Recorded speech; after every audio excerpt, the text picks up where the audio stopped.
Assalamualaikum warahmatullahi wabarakatuh.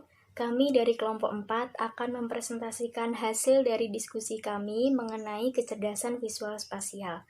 Sebelumnya saya akan perkenalkan anggota dari kelompok 4. Yang pertama ada saya Merinda Wijayanti, kemudian pemateri kedua ada Diah Ayu Rosdiana Dewi, dan pemateri ketiga Vivin Nur Anggraini.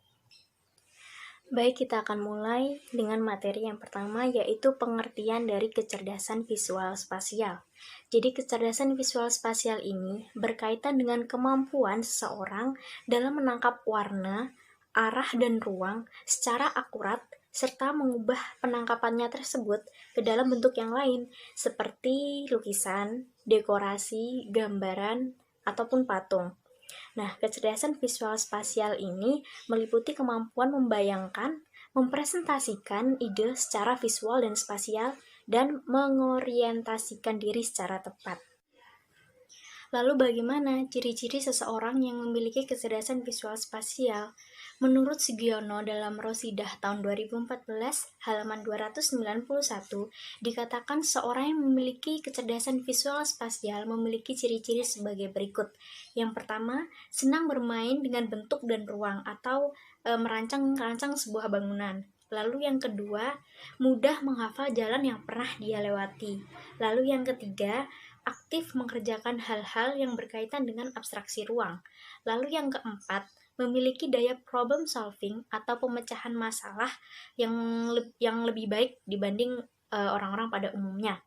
Kemudian yang kelima, yaitu senang mengukur sesuatu, seperti membandingkan mana yang lebih besar dan mana yang lebih kecil, dan mana yang lebih panjang dan mana yang lebih pendek. Lalu yang keenam, yaitu mengetahui jarak. Jadi bisa mengukur sekiranya mana yang lebih jauh dan mana yang lebih dekat.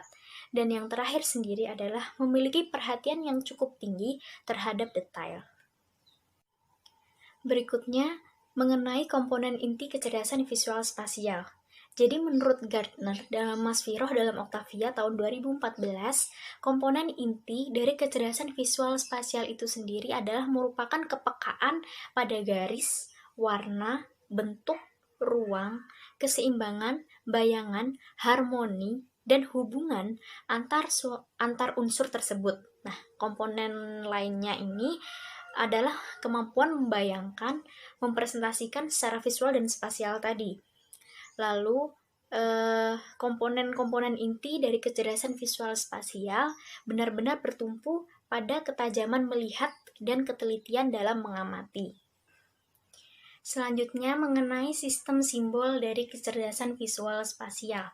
Jadi di sini sistem simbol dari visual spasial adalah bahasa ideografis. Ideografis itu merupakan berasal dari kata ideografi atau ideogram, yaitu simbol grafis yang mewakili ide pada sekelompok huruf. Ideogram adalah jenis tulisan atau simbol yang dimaknai menurut kenampakan visual yang kemudian diterjemahkan sebagai sebuah ide atau sebuah kalimat. Lambang ini tidak hanya sekedar mewakili benda, tetapi juga dapat mewakili gagasan tertentu. Nah, lambang tersebut yang disebut dengan ideogram. Contohnya di praktek PAUD adalah ketika guru menjelaskan tentang hewan berkaki 4, guru juga menampilkan gambar contoh-contoh hewan berkaki 4. Jadi gambar tersebut mewakili apa yang akan diungkapkan oleh sang guru tadi. Seperti itu. Assalamualaikum warahmatullahi wabarakatuh. Saya Diah Ayu Rosdiana Dewi dengan NIM 53. Di sini saya akan menjelaskan materi tentang kecerdasan visual spasial. Saya mendapati bagian tentang profesi yang terkait dengan kecerdasan visual spasial, dan yang kedua ada area otak kecerdasan visual spasial, dan yang ketiga ada pola tumbuh kembang kecerdasan visual spasial. Yang pertama mengenai profesi yang terkait dengan kecerdasan visual spasial. Nah, kecerdasan visual spasial di sini adalah suatu kecerdasan yang berkaitan dengan kemampuan menangkap warna, menangkap arah, dan juga ruang secara akurat. Nah, serta mengubah penangkapannya itu tadi ke dalam bentuk lain seperti dekorasi, seperti lukisan, struktur, patung, dan lain-lain. Nah, adapun profesi yang terkait di sini bisa jadi arsitektur, desainer, pelukis, mahar patung, perancang interior, kartunis, perencana kota dan wilayah, ahli peta geografi, dan masih banyak lagi profesi lainnya yang membutuhkan kecerdasan ataupun terkait kecerdasan visual spasial.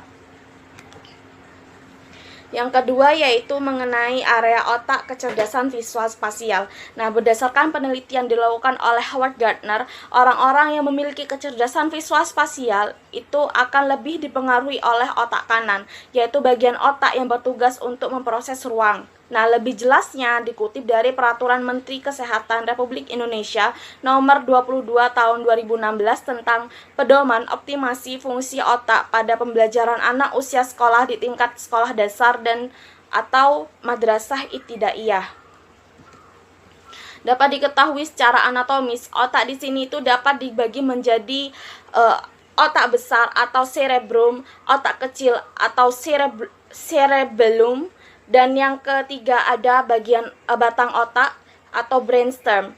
Nah, pembelajaran sangat berhubungan dengan otak besar, sedangkan kalau otak kecil itu lebih bertanggung jawab dalam proses koordinasi dan juga keseimbangan tubuh. Dan batang otak di sini itu memiliki fungsi untuk mengatur denyut jantung serta proses pernafasan yang sangat penting bagi kehidupan manusia. Adapun saya bisa menampilkan gambar bagian-bagian otak. Nah, bisa dilihat pada gambar di mana ini adalah otak.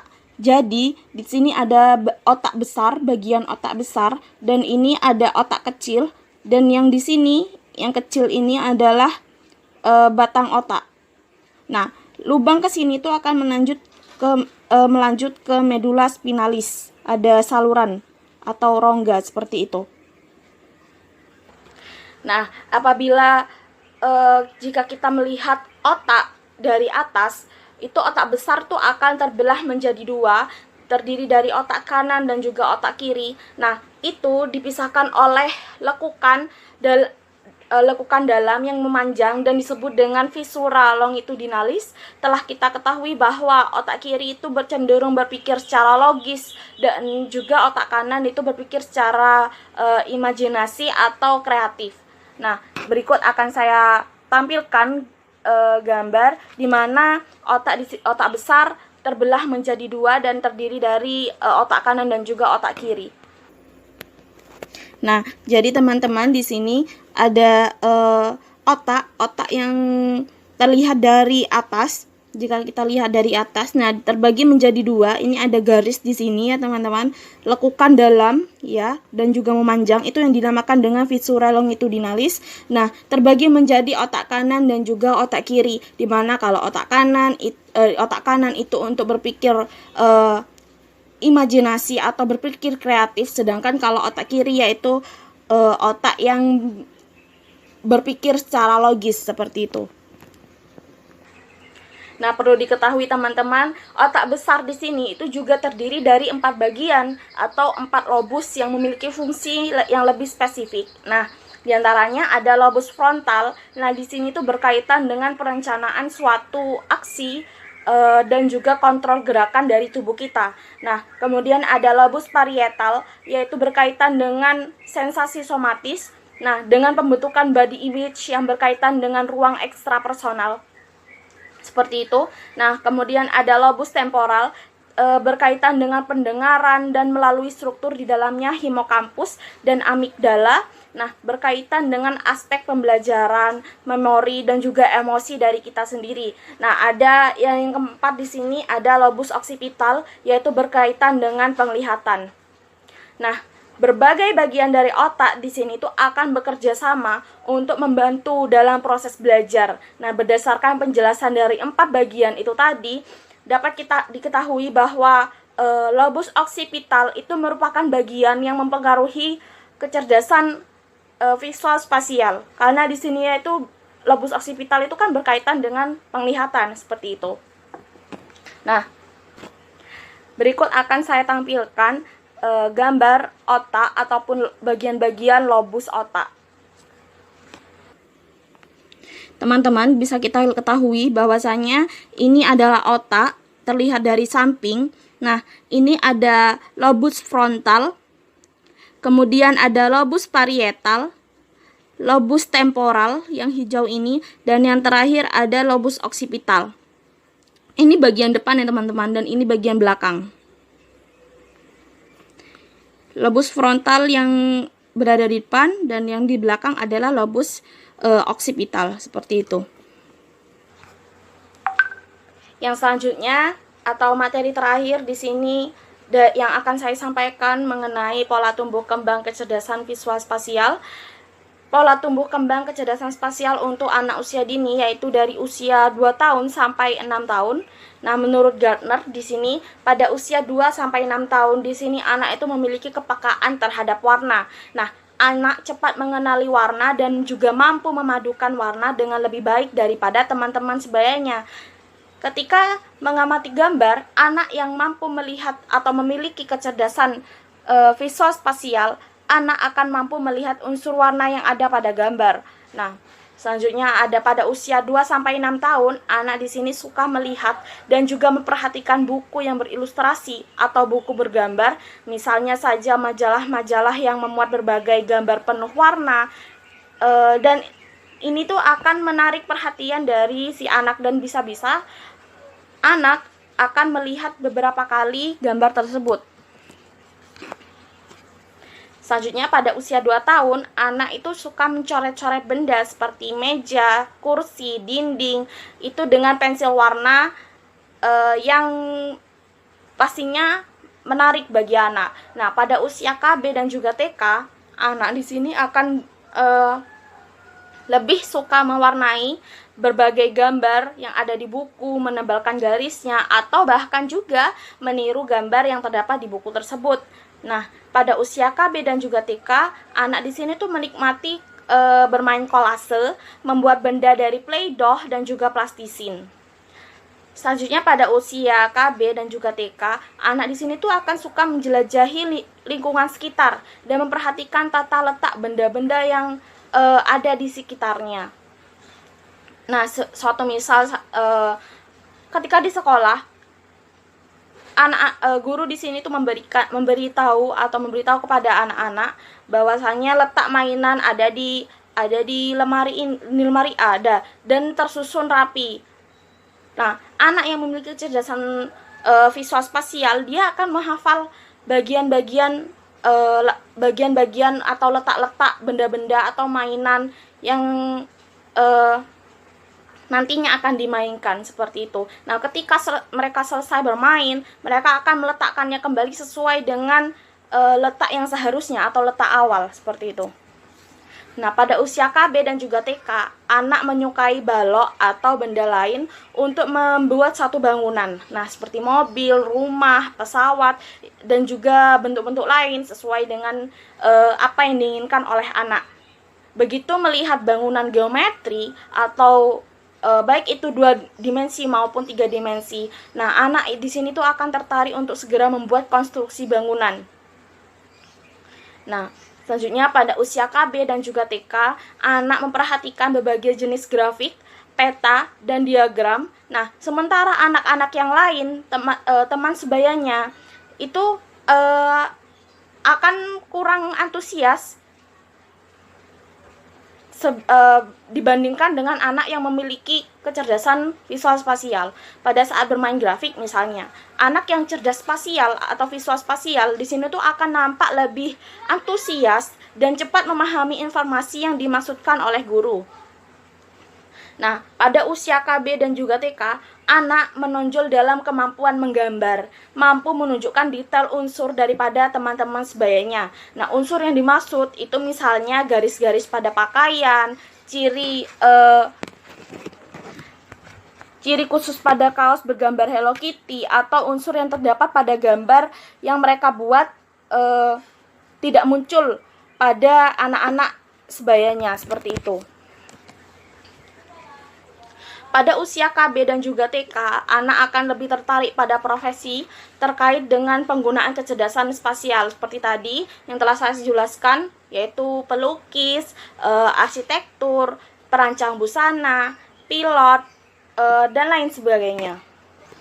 Nah, pada usia TK, di sini tuh anak akan dapat merasakan pola-pola sederhana dan mampu menilai pola mana yang lebih bagus dari pola lainnya. Nah, anak juga di sini dapat menggunakan informasi komposisi warna pada pola, seperti kain misalnya. Nah, pada saat memilih baju, nah, anak di sini tuh akan menunjukkan perhatian terhadap warna dan juga modelnya.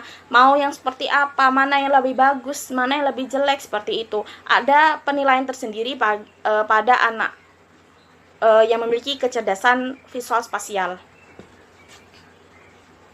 Anak yang cerdas dalam visual spasialnya itu ketika dia bermimpi, dia akan menceritakan detail mimpinya kepada orang lain daripada teman-teman sebayanya. Jadi berbeda dengan anak-anak yang lain. Terima kasih. Wassalamualaikum warahmatullahi wabarakatuh. Assalamualaikum warahmatullahi wabarakatuh. Saya Vivien Anggraini dengan NIM 170210205044. Di sini saya akan menjelaskan tentang kecerdasan visual spasial anak. Saya mendapat 3 bagian. Yang pertama yaitu hasil karya kecerdasan visual spasial di masyarakat. Kecerdasan visual spasial ini dapat ditandai dengan kemampuan seseorang dalam memvisualisasikan gambar ke dalam menciptakan dalam bentuk 2 atau 3 dimensi. Bentuk-bentuk hasil karya yang berada di masyarakat contohnya seperti mendesain rumah, mendesain baju, lukisan, patung, dan geografi yang dapat dimanfaatkan oleh masyarakat. Yang kedua yaitu aktivitas belajar untuk mengembangkan kecerdasan visual spasial.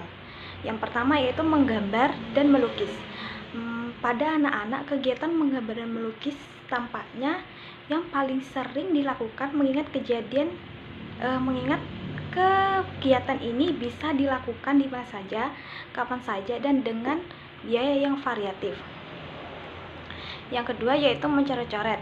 Untuk mampu menggambar atau memulainya dengan tahapan mencoret-coret terlebih dahulu, kegiatan ini merupakan sarana ekspresi anak. Selain itu, kegiatan ini mampu mengkoordinasikan tangan, mata, dan tangan dan mata anak. Yang ketiga yaitu menyanyi, mengenal, dan membayangkan satu konsep. Di balik kegembiraan anak saat melakukan kegiatan ini, seni juga dapat membuat anak menjadi cerdas. Melalui menyanyi, misalnya anak mengenal berbagai konsep lagu, seperti contohnya lagu mengenai pemandangan misalnya ya, akan membuat konsep melalui bukit, sungai, sawah, langit, dan gunung. Yang keempat yaitu membuat prakarya. Tidak hanya menggambar, kegiatan membuat prakarya juga dapat meningkatkan kecerdasan visual spasial anak. Kerajinan tangan yang paling mungkin dilakukan anak adalah dengan menggunakan kertas. Yang kelima yaitu mengunjungi berbagai tempat. Anak dapat memperkaya pengalaman visualnya dengan mengajaknya ke museum, kebun binatang, tamasya, ke pasar, ke toko buku, dan sebagainya. Setelah anak kembali dari tempat-tempat tersebut, ajaklah anak untuk mengilustrasikan keadaan tempat-tempat tersebut. Ini akan melatih kemampuan visual seorang anak. Yang selanjutnya yaitu permainan konstruktif dan kreatif. Sejumlah permainan seperti membangun konstruktif dapat membantu mengoptimalkan perkembangan kecerdasan visual spasial anak. Yang ketiga yaitu media pembelajaran kecerdasan visual spasial. Guru perlu menyediakan berbagai fasilitas yang memungkinkan anak mengembangkan daya imajinasi mereka, seperti alat-alat permainan konstruktif yaitu Lego, puzzle, lazi, dan juga balok-balok bentuk geometri berbagai warna dan ukuran, peralatan menggambar, pewarna, alat-alat dekoratif yaitu kertas warna-warni, gunting, lem, benang, dan berbagai buku bergambar. Akan lebih baik lagi jika menyediakan beberapa miniatur benda-benda yang disukai oleh anak, seperti mobil-mobilan, pesawat terbang, rumah-rumahan, hewan, dan orang-orangan. Baik, di sini saya akan menjawab pertanyaan dari Mbak Devia NIM 112, yaitu dijelaskan dalam PPT dijelaskan mengenai simbol kecerdasan visual spasial, yakni ada bahasa ideografis. Bagaimana cara mengajarkan bahasa ideografis terhadap anak usia dini dan berikan contoh lain dari simbol ideogram. Oke, jadi setelah tadi saya menjelaskan mengenai bahasa ideografis, jadi karena bahasa ideografis merupakan makna simbol dari kata yang tidak hanya ditulis namun juga digambarkan, simbol dari sebuah tulisan. Bagaimana cara mengajarkannya untuk anak usia dini? Nah, jadi bisa melalui kata bergambar. Contohnya, saat guru menjelaskan mengenai panca indera. Guru menyebutkan mata, telinga, hidung, mulut, tidak hanya dijelaskan secara verbal, namun juga guru bisa menyiapkan gambarnya. Jadi anak tahu, sebelum guru menjelaskan, anak sudah paham, oh ini yang kita bahas. Ibu sedang bicarakan tentang mata, ibu sedang membicarakan tentang telinga, hidung, mulut, dan sebagainya. Nah, jadi anak itu bisa menangkap apa yang dimaksud oleh guru lebih cepat. Jadi guru bisa menunjukkan objek pada gambar dan menjelaskannya, seperti itu. Selanjutnya pertanyaan dari Dinda Ayu Ningsari NIM 101 dari tim penguji. Yang bertanya, bagaimana jika sebagai orang tua dan guru sudah mengetahui anak memiliki kecerdasan visual spasial namun tidak menyediakan APE yang dapat merangsang kecerdasan tersebut? Apakah kecerdasan visual spasial pada anak tersebut akan dapat berkembang? Oke, baik, akan saya jawab. Jadi, kecerdasan itu tidak hanya bisa distimulasi lewat APE.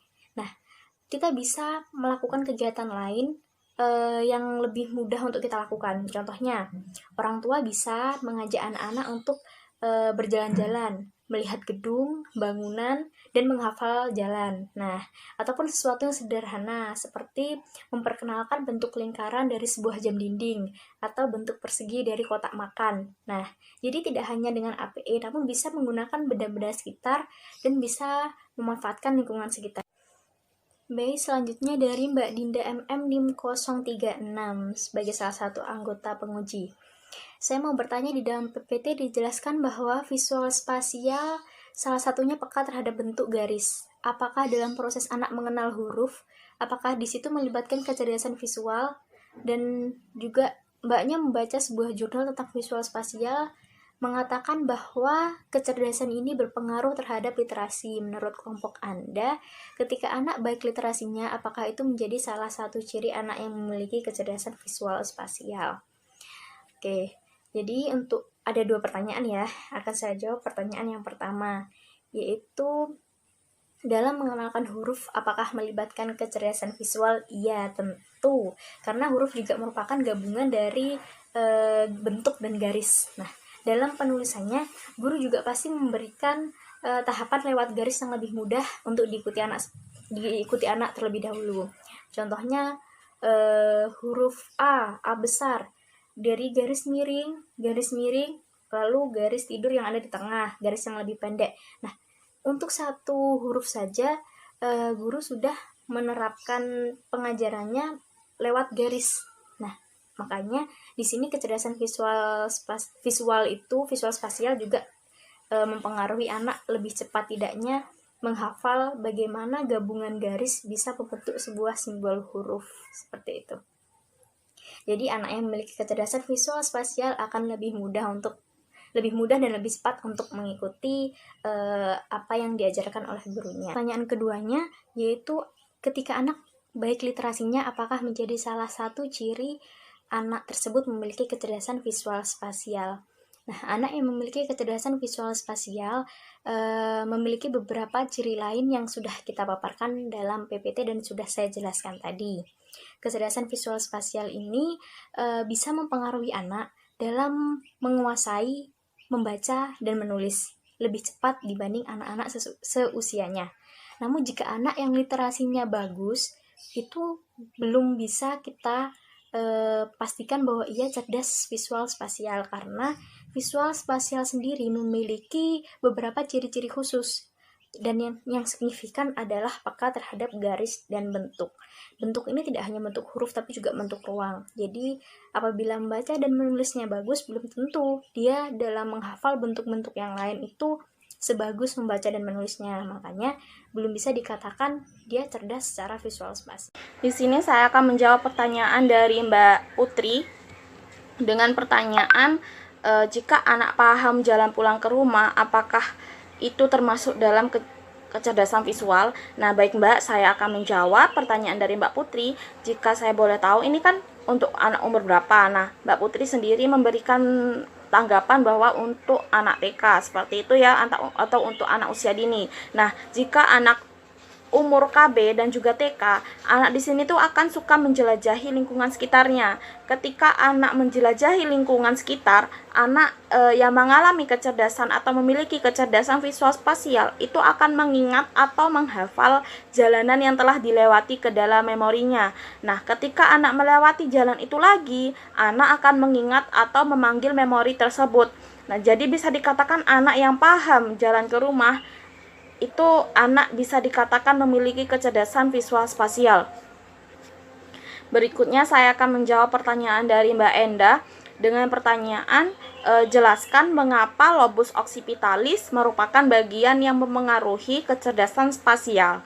Nah, saya akan menjawab. Jadi, jika kita melihat dari PPT sebelumnya yang telah kelompok kami atau saya jelaskan, bisa diketahui bagian-bagian otak. Jadi otak besar di sini terbelah menjadi dua, ada otak kanan dan juga otak kiri. Nah, bisa kita pahami bahwa otak kiri itu tadi berpikir secara logis, dan otak kanan di sini berpikir secara kreatif atau imajinasi. Nah, otak besar itu tadi terbagi menjadi 4 bagian. Jadi kita tidak membahas mengenai otak kanan ataupun kiri. Jadi kita lihat di sini ada otak. Nah, ada otak bagian depan, tengah, dan juga belakang. Nah, di yang depan di sini itu ada lobus frontal, nah, lobus parietal, lobus dan lain-lain. Nah, bagian belakang di sini itu ada lobus occipital. Dan telah saya jelaskan bahwasanya kalau lobus occipital ini memiliki fungsi yang berkaitan dengan penglihatan. Nah, jadi bisa kita ketahui bahwa kecerdasan visual spasial di sini lebih berkaitan pada kemampuan melihat dan mengingat, bukan? Nah, jadi sudah jelas bahwasanya otak besar, bagian otak yang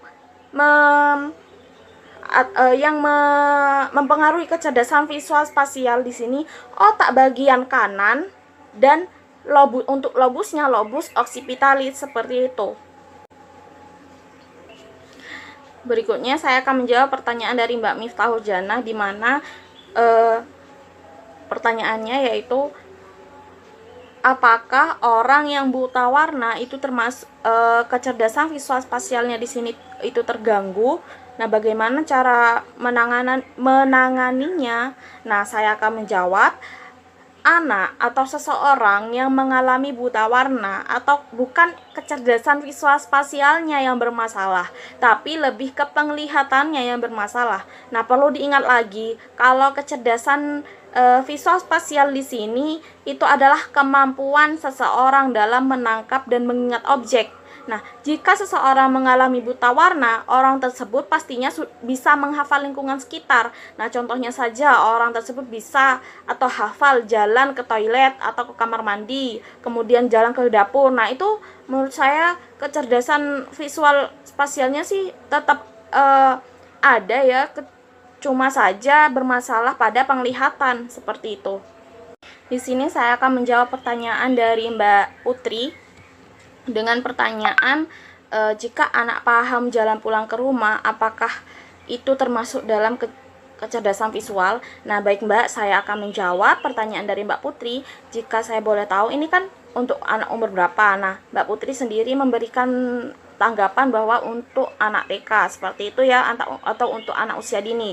Nah, jika anak umur KB dan juga TK, anak di sini tuh akan suka menjelajahi lingkungan sekitarnya. Ketika anak menjelajahi lingkungan sekitar, anak yang mengalami kecerdasan atau memiliki kecerdasan visual spasial itu akan mengingat atau menghafal jalanan yang telah dilewati ke dalam memorinya.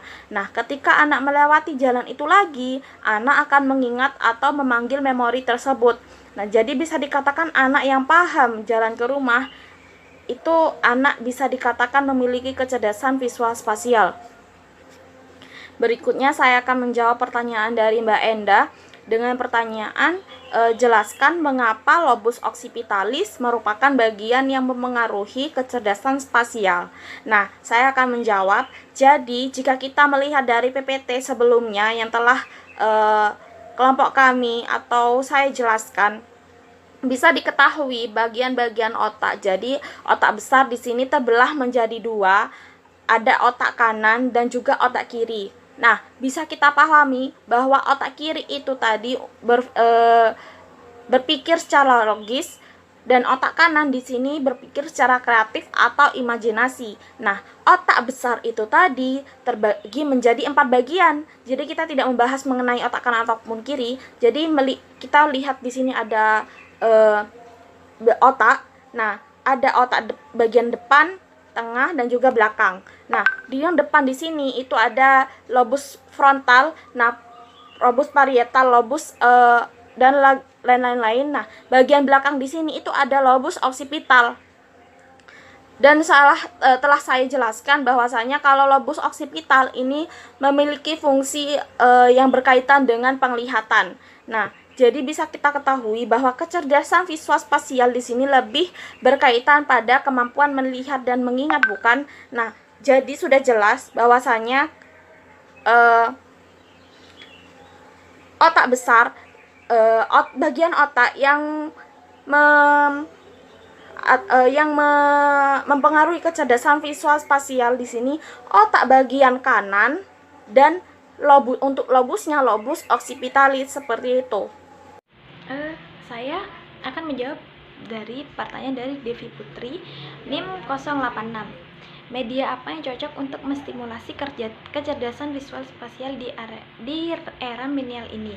Apakah game online termasuk media yang cocok untuk melatih kecerdasan visual spasial anak?